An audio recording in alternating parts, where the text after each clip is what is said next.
all these Derbyshire has been very patiently waiting. 10-minute rule motion, Lee Rowley.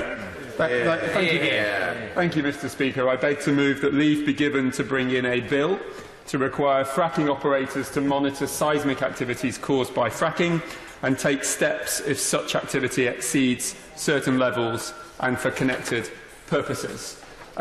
It's great to be able to have the opportunity to talk about this today. Fracking is a controversial and a difficult subject where people take different views. And often when fracking is discussed and debated, it is mainly talked about from an environmental perspective. And that is an incredibly important part of this debate and discussion, but not one I'm going to focus on today, because I think the part of the fracking debate which has been missed, quite frankly, within this place and elsewhere, is that of the practicality of fracking and the practical implications for local communities who are affected by it or are affected by the exploratory drilling that precedes it, or who potentially could be affected by it as a result of the drilling licence which are applied. And for those communities that are, there is a real shadow across the landscape which is created by the implications for their local area, the roads, the loss of agricultural fields, and the real industrial impact that comes in otherwise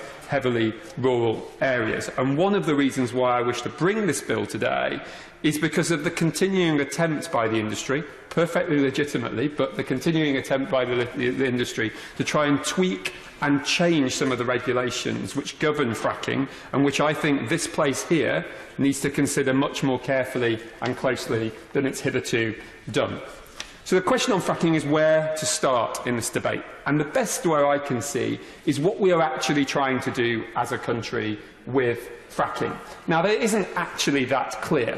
I have put down multiple written questions to the various departments over the past few months, and I have not been able to get a clear objective from the government. But the best you can get is a written ministerial statement from May of last year, where the government is clear in their view that fracking offers potentially substantial benefits to the United Kingdom, that gas has a key part to play in our future energy mix, and that the government believes it is right to utilise our domestic gas resources to the maximum extent.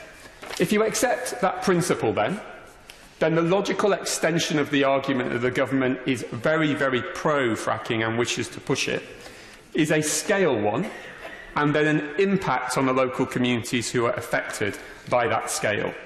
And on the scale point, the challenge with fracking is that to have any material impact on transferring the amount of gas which we import from outside of the United Kingdom and to transfer that into a domestic production place, you would have to see a substantial amount of gas produced from the various fracking wells which would need to be created. Cardiff Business School did a study on this a number of months ago, and both people from Cardiff Business School and people from the industry came to the All-Party Parliamentary Group on the impact of shale gas a number of months ago and debated it.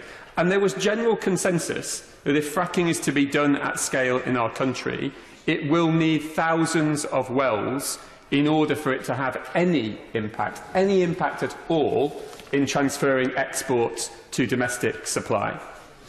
And the estimate of that Cardiff Business School report was that the number of wells that are required could be anything from 6,000 to in excess of 30,000 wells in the United Kingdom. And all of those wells are actually clustered in relatively small parts of the country, i.e. where the petroleum licences are, which include, I have to say, in my part of the world, also in Yorkshire, in Lancashire, in little parts around Somerset and in Sussex as well.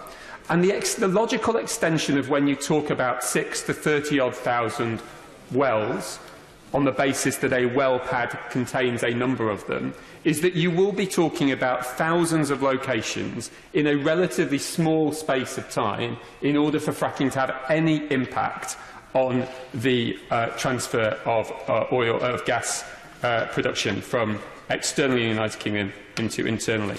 So we're talking about thousands of sites in a relatively short period of time. And each of those areas, there is a tremendous impact on the local community. My community of Marsh Lane, who have had a permission granted against their will for fracking exploration to be undertaken, is in the middle of Greenbelt in the Derbyshire countryside.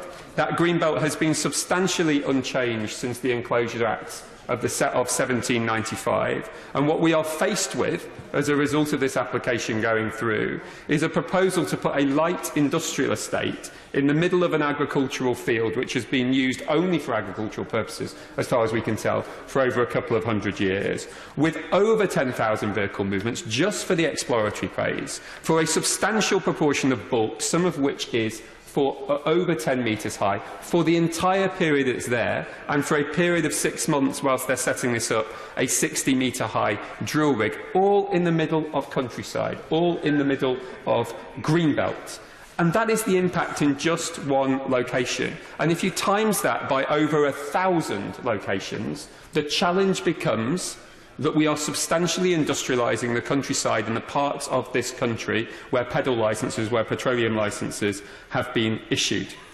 And the problem then, on top of that, because we already have a scale and an impact problem, is the desire, because fracking has not been successful in the 8 years upon which it has been tested, is the desire to try and tweak and change the rules to try and make fracking more palatable in this country. First, we saw a change to the National Planning Policy Framework a number of months ago, which effectively prioritised fracking and other onshore production of oil and gas over and above other elements, which gave great weight, in the words of the National Planning Policy Framework, to allowing exploration and production of this kind of energy, irrespective of where it was, irrespective of whether it's in Greenbelt, irrespective of whether it's in countryside, irrespective of whether it's in locations which otherwise would be completely ignored and completely inappropriate for this kind of development.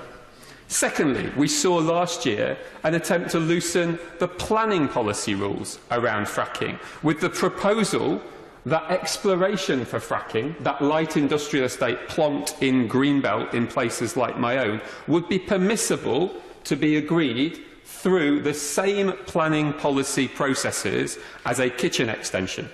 And then, for the actual production of fracking, which could be up to 25 years, if not longer, would be taken out of the hands of local people and put into the nationally significant infrastructure programme, both of which I think are entirely inappropriate and which take away control from local people about what they should do with their local area.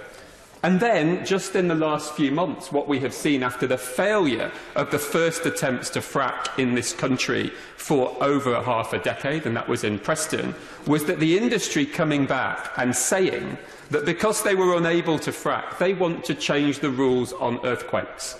And during that short 2-month period in Lancashire, when fracking was attempted before Christmas, over 50 earthquakes were created, admittedly small ones, but earthquakes nonetheless near Blackpool.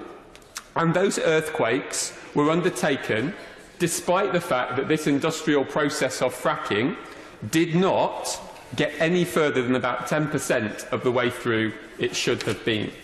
And then if you move that to the 1,000 or so sites that would be required for it to happen around the country, you can kind of see the scale of the problem that we have. So the proposal of my bill is to limit the ability for fracking to create earthquakes to its current regulatory acceptable limits of 0.5 Richters, because the industry have indicated very clearly that they want those limits raised.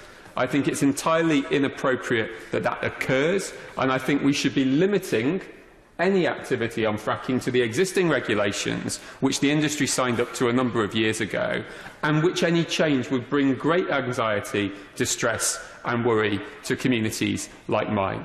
So in conclusion, fracking is controversial because it hasn't worked, because it isn't working, and because, in my view, it won't work from both a practical perspective and a community-based perspective. And it is for that reason that I seek to limit, through legislation, the ability for seismic activity to take place over and above what the regulations already say.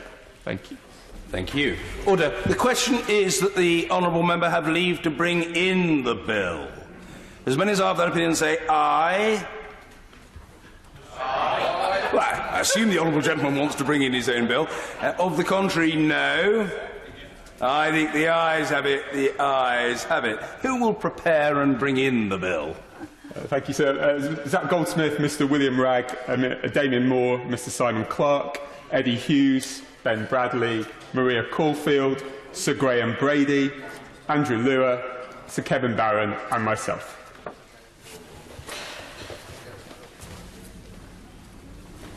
Is it Rowley or Rowley? Rowley or Rowley? Lee Rowley.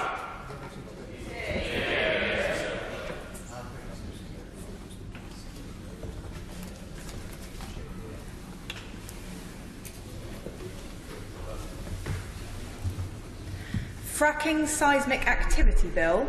Second reading what day? Friday the 22nd of March. Friday the 22nd of March. Thank you.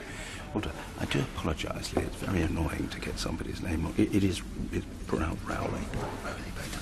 Rowley. Rowley. Okay, all right, I'll remember for the future. Apologies. Thank you. Order.